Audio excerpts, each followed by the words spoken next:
All right, good morning, everybody. Jeremy Brunansky here, right here on YouTube, live 10 a.m. PST. It's time for us to talk some movies. But before we jump into all of that, let me go ahead and send a big shout out to everybody watching right now. Good morning. Hope you guys have had a great Monday so far. We've got a lot to talk about, so we're not going to really waste any time here on this introduction. Just want to get a couple commercials out of the way, as always, and then we will jump right into this week's episode. So if you're new to the channel, thank you so much. On Monday mornings right here on YouTube, we talk movie news, movie reviews, and a little bit more. So thanks for stopping by.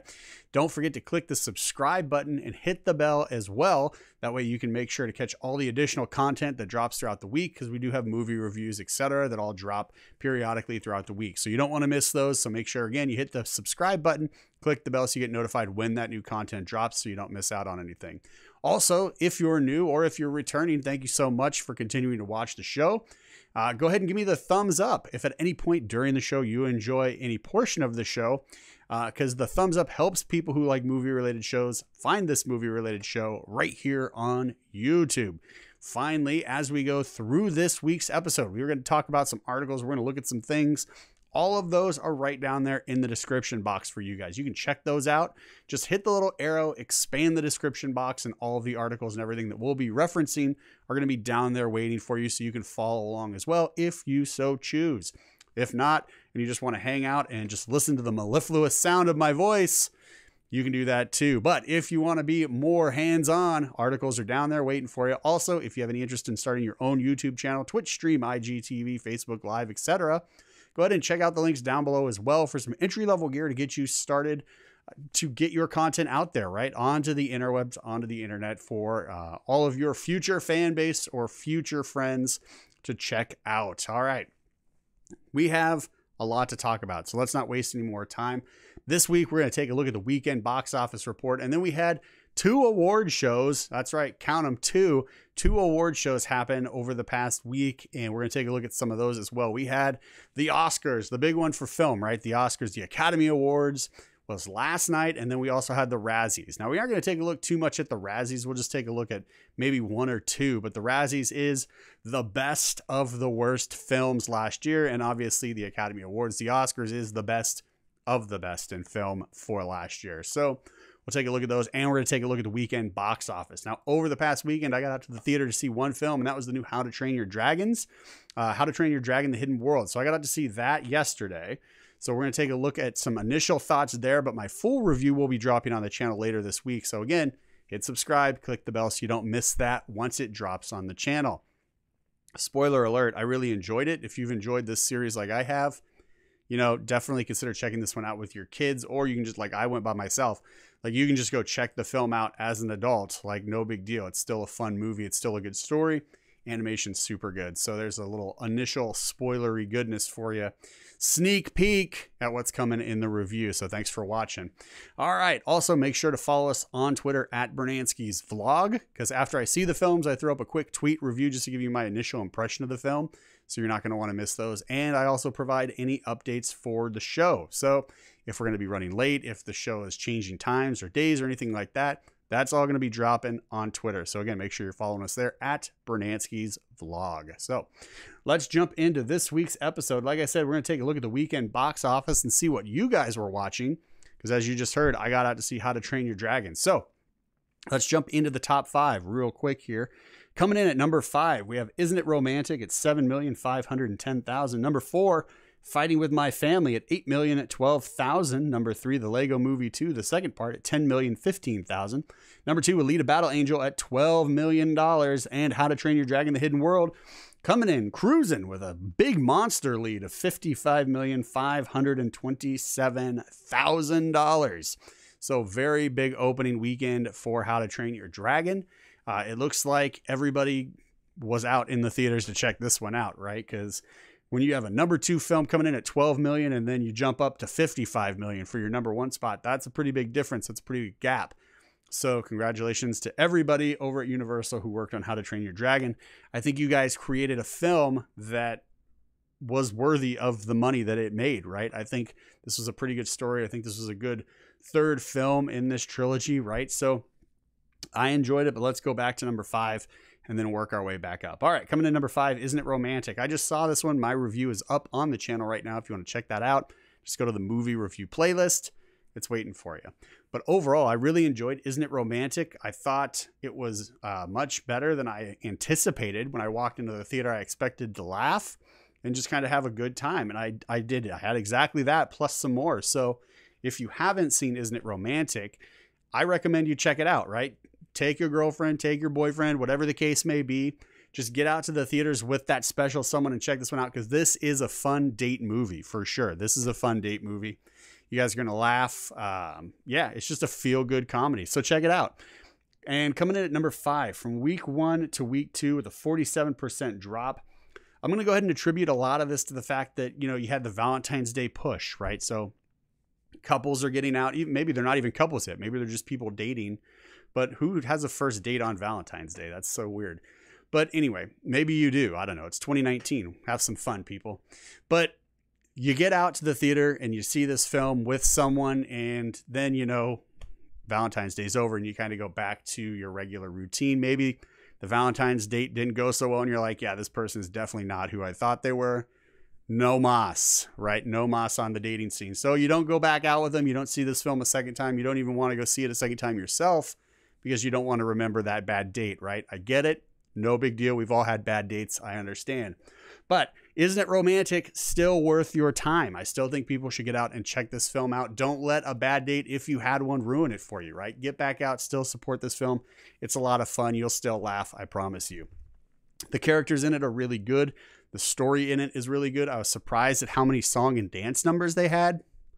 That was definitely not on my radar. I was like, okay, cool. It looks like we'll have a little bit of song and dance from the trailer, right? Because when she's like in the trailer, she's like, my life is a romantic comedy, and it's PG-13. People are dancing and stuff like that. It looks like a choreographed opening to like a television sitcom or something, right? So I expected a certain level of kind of that vibe, but what we got was way more than I anticipated. So Isn't It Romantic? A lot of fun. Definitely recommend you check it out. Not surprised to see it drop 47% because, like I said, feel-good date movie. Valentine's Day's over. So kind of right in line probably with, you know, where it should be. So, but go check it out if you haven't seen it yet. Really worth it. Fighting with My Family in its second week, huge gains, huge gains from week 1 to week 2. Now, if you remember last week, we said it only opened, I think, in like 4 theaters, very limited release. So this week it had a percentage change of over 5,600%, right? Because it went from 4 theaters to over 2,700 theaters. According to Box Office Mojo, they're saying it's now in 2,711 theaters. So big jump, right, from week 1 to week 2. Very limited week 1, full release, wide release week 2. Huge gains, and with an 8 million coming in its second week at number 4, not too shabby. Let's see if we can find it here on the tomato meter. So we are looking here for Fighting with My Family, and it is not showing up on the front page. So let's just type this in real quick. Now, as we said, this was the movie that came out that The Rock was responsible for, right? He's doing a lot of work with this one. So curious to see what happens from week 1 to week 2. Last week, that's what we said. So coming in this week, we have a 91% fresh and an 89% audience score as well. So from week 1 to week 2, big gains, right? 4 theaters to over 2,700 theaters in its second week, coming in at the number 4 spot, jumping from way down, obviously, all the way up. Huge gains from week 1 to week 2. And with the wide release, 91% certified fresh on the tomato meter from critics and 89% fresh from the audience score. So it looks like the fans saw the movie and they enjoyed it. The critics saw the movie, they enjoyed it. And everybody who wasn't on this tomato meter still enjoyed it because it came in the top 5 in its first wide release week. So great job to everybody at MGM. I'm sure The Rock is happy with this one. Coming in at number 4, looking forward to seeing what happens from week 2 to week 3 and see if with all the positive word of mouth that seems to be happening right now, if we can get even more people out to the theater to check this out. I may check it out. We'll have to wait and see. Click subscribe, hit the bell. That's how you'll know if I see it. All right, number 3, Lego Movie, the second part. In its third week, still in the top 5, making another $10 million. Total gross right now coming in around $83 million. Not too shabby, right? Looking forward to seeing this one. I'm I like the Lego movies. You heard it last week, right? I like Lego Batman. I like the Lego movie. So I'm looking forward to seeing the Lego movie too, the second part. Still curious if some of the jokes are going to be a little bit too inside baseball, considering that it's a lot of, in the trailers at least, there's a lot of Chris Pratt jokes as far as like what films he's done. So we'll have to wait and see there. But number 2, Alita Battle Angel. I really enjoyed this film. Yeah, I really enjoyed it. It surprised me at how much I enjoyed it. And I thought it was pretty well done for an action sci-fi movie. My review is up on the channel right now for it in the movie review playlist. So go ahead and check it out. I talk about in the review, we'll talk about it right now here as well. It got pushed back, right? Twice.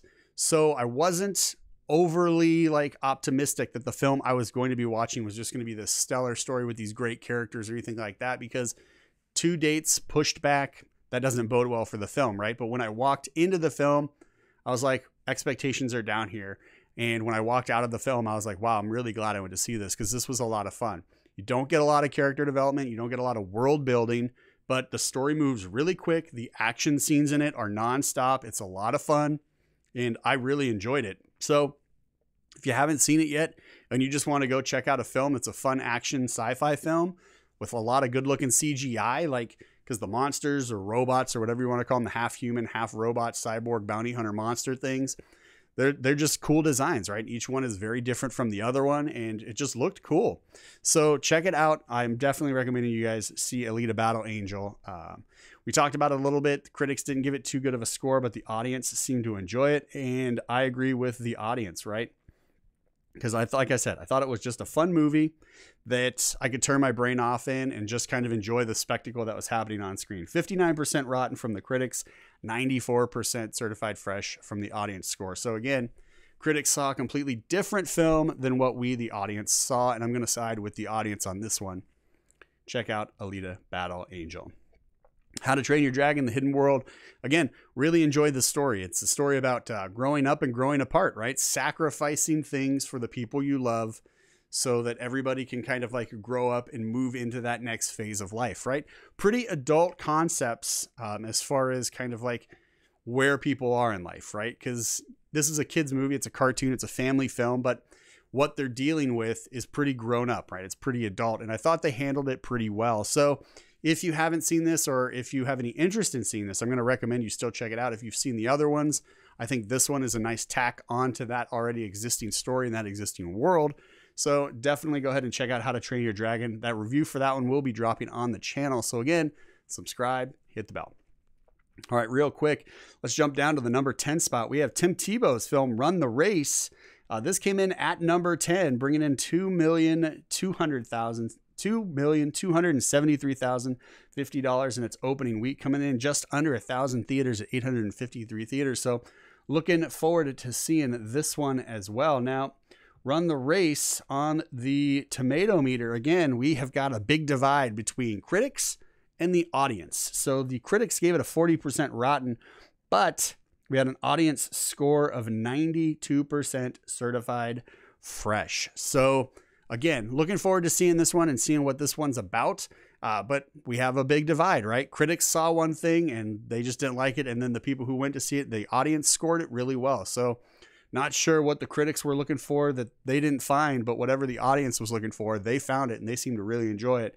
Coming in at number 10. All right, number 9, we have The Upside. Number 8, Cold Pursuit. Number 7, Happy Death Day to You. And number 6, What Men Want.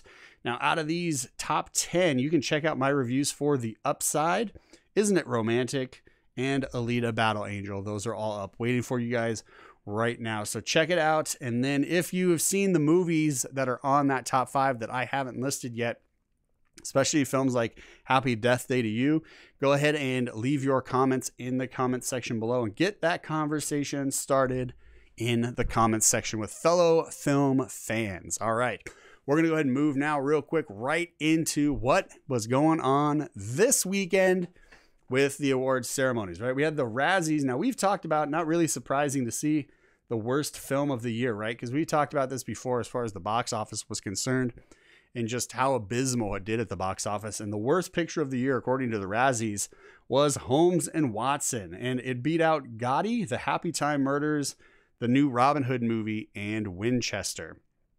Now, the new Robin Hood movie, not great. But you know, there were elements in it, action elements in it that I enjoyed. Definitely a fresh take on a familiar story. Yeah, not a great film, but there's still some action sequences in it that were redeemable for the overall story. But Holmes and Watson really tanked. Critics didn't like it.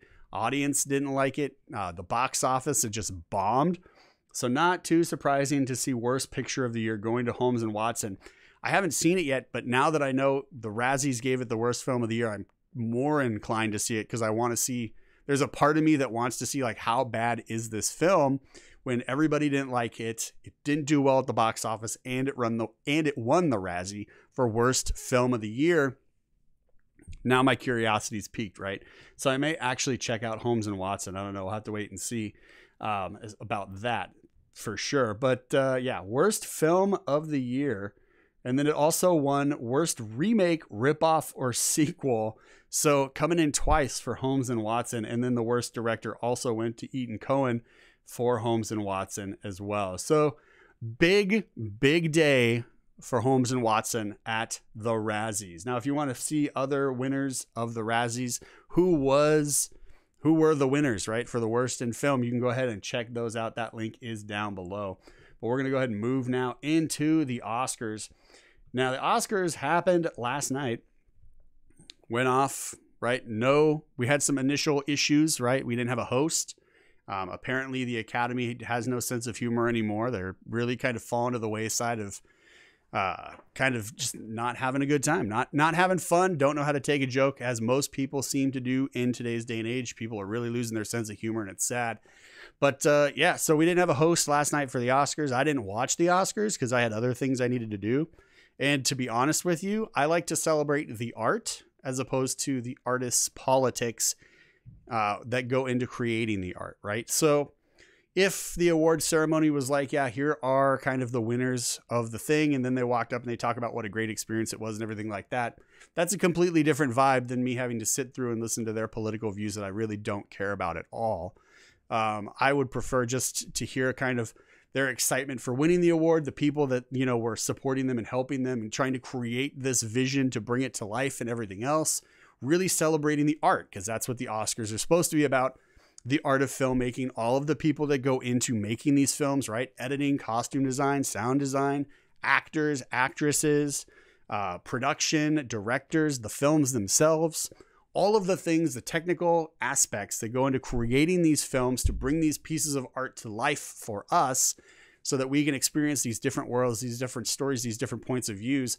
That's what I'm interested in, right? I really could care less about your political leanings as far as, like, you know, everything that's going on in the world today when you're winning an award for your performance in a film that had nothing to do with your political views, more than likely. So did not watch the Oscars, did not care to, and I didn't need to, right? Because we have the internet, so I can always find the winners the very next day or even later that evening, right? Because it's all updated in real time online, which is what happens. So if you want to check out the winners list, down below in the description box, you'll find the link. So check it out.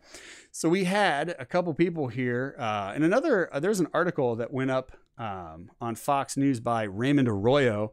My mom actually sent me this one this morning, so thank you, Mom, for that. She's like, hey, check this one out. And I was like, oh, okay. So it's an opinion piece, and he pretty much is kind of right in line with some of my thinking as far as, like, what is wrong with the Oscars today and stuff like that. And since I didn't watch it, I didn't realize some of the political hit pieces that were going on in it, which is kind of a bummer. Because again, you're there to celebrate the art, right? Celebrate the art. You're not there to grandstand and stuff like that, because that didn't have anything to do with the art itself. Unless you were making a political documentary, then yeah, I get it. But if you're making a film about dragons, or if you're making a film about a half fish, or a thing about a half fish, half woman, or you got, you know, cyborg, half human on rollerblades throwing a ball around like crazy roller derby. Like, these are stories that you're doing. These aren't necessarily political leaning stories. They might be, right? They could be, you know, crazy, weird branch offs that you're trying to do as far as, like, what a metaphor would be for, like, today's society. If this was really today's society in this type of world, I get it. But most of these films really aren't political metaphors as far as I'm concerned. So that's my rant as far as the Oscars are concerned. But in here, he talks a lot about kind of what happened last night, where he saw some of the failures. of the Oscars. And I agree with a lot of the stuff in here, especially when he was talking about the opening and everything like that, because they did a hit piece on the opening about, you know, the southern border wall, while they're all encompassed in the walls of the Kodak Theater, safe and insulated from the outside world. It makes no sense. The logic train has left the building, folks. I don't know what's going on, and I don't care. So let's just jump into what was going on as far as the winners are concerned with the Oscars. All right, here we go. We're going to take a look here at the Best Picture. This is coming to us from the Hollywood Reporter. So again, check it out down below. It's waiting for you. Boom. Hit it up. All right, here we go. Best Picture coming to us was Green Book. Green Book, 15 weeks out. It finally dropped out of the top 10, right? It's now number 11. Barely missed the top 10 in its 15th week after winning the Oscar. We may see it jump back up into the top 10 next week. Who knows? Now that it's won, more people may get out to see it than have already seen it. I really enjoyed this film. It took me forever to see it, but I was curious, right? There's all of this buzz for this film that was positive. It kept staying in the top 10 for week after week after week. And then boom, I finally saw it and I was like, I get it. I understand the magic. So congratulations to Green Book for winning Best Picture. I thought for sure that that Vice was going to be picking this one up. I really enjoyed Vice, but Green Book, phenomenal job. I was really impressed with the film after I saw it, and I already had pretty high expectations walking into the theater, and it surpassed my expectations. So there you go. Green Book won for Best Picture. Best Director, Alfonso Cuarón for Roma, a Netflix picture. This one surprised me. Because I thought Adam McKay was going to walk away with this one again for Vice. So, you know, what's happening with Netflix? I think now that's a conversation that we're going to need to have, right?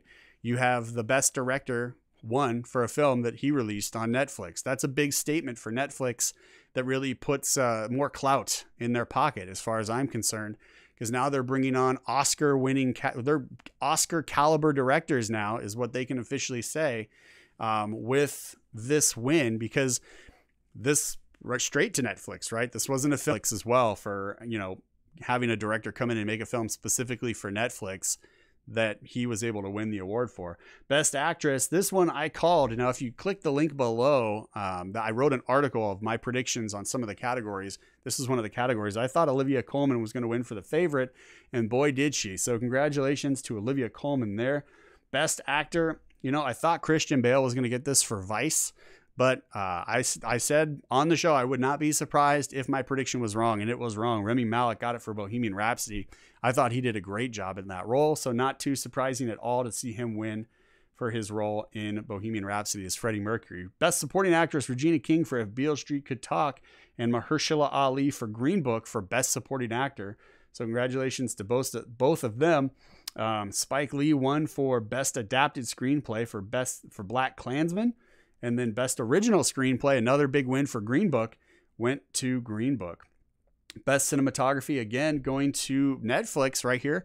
Alfonso Cuarón for Roma.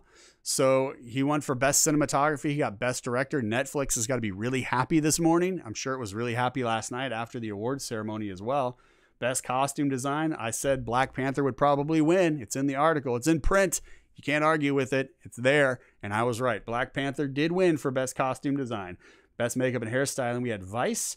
Best Foreign Language Film picked up for Roma. Again, 3 in the bank for Netflix. Got to be happy about that. Best Production Design went to Black Panther. Best Documentary went to Free Solo. Now, my review for Free Solo is up right now if you want to check it out. I really had a good time with this film.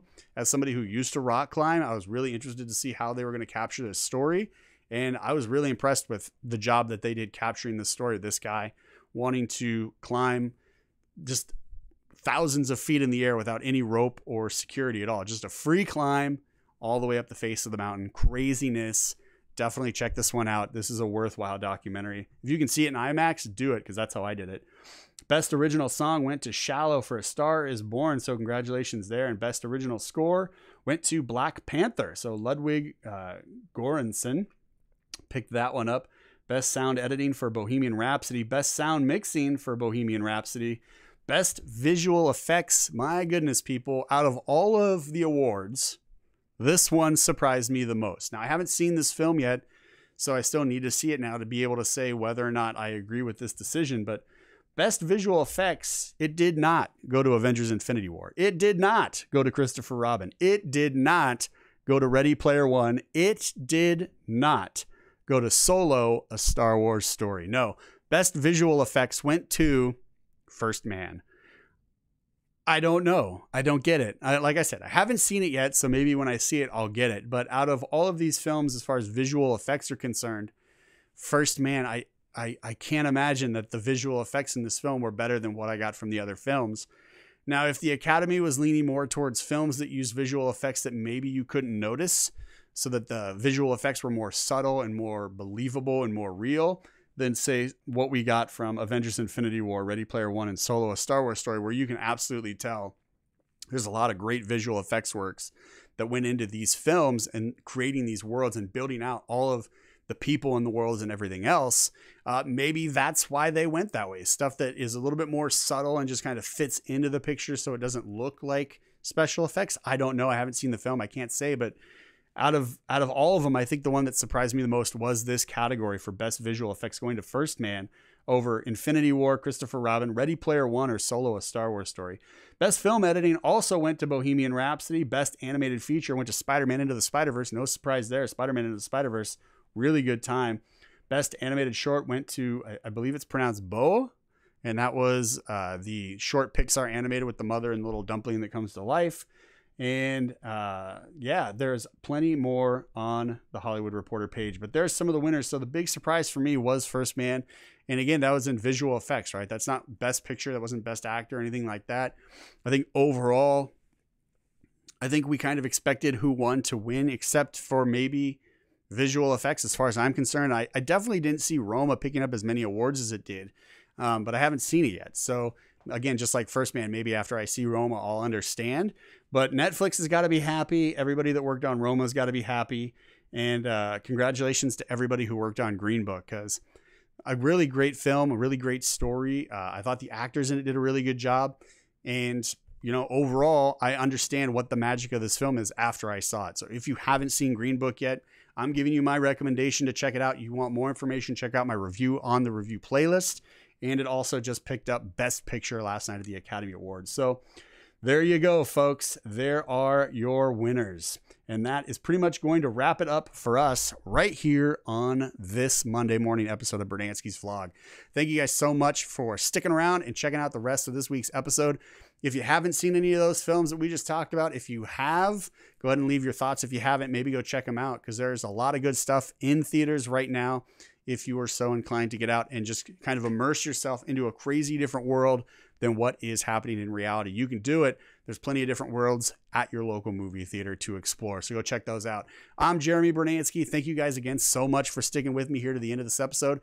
Click subscribe and hit the bell, because again, my review for How to Train Your Dragons: The Hidden World will be dropping on the channel. So don't miss that. Hit subscribe, click the bell, give me the thumbs up if you enjoyed today's episode, because the thumbs up helps people who like movie related shows find this movie related show right here on YouTube. Also, again, down below, all those links, check them out. We got Hollywood Reporter, we got Fox News, we got my article that I wrote for my predictions. If you want to line my predictions up and do a side-by-side with what I predicted versus what the actual winners were, you can do it. All those articles are down there. Check them out. All right, folks. Again, I'm Jeremy Brunansky. This is Brunansky's Vlog, Monday morning on YouTube. Thank you so much for stopping by. I'm going to get out of here. I'm going to let you guys get back to your Monday mornings. Hope you guys have a great rest of your week. Again, get out there and see some movies, have some fun, loosen up. It's 2019. And as always, and until next time, folks, I'm Jeremy Brunansky. Good night and good luck.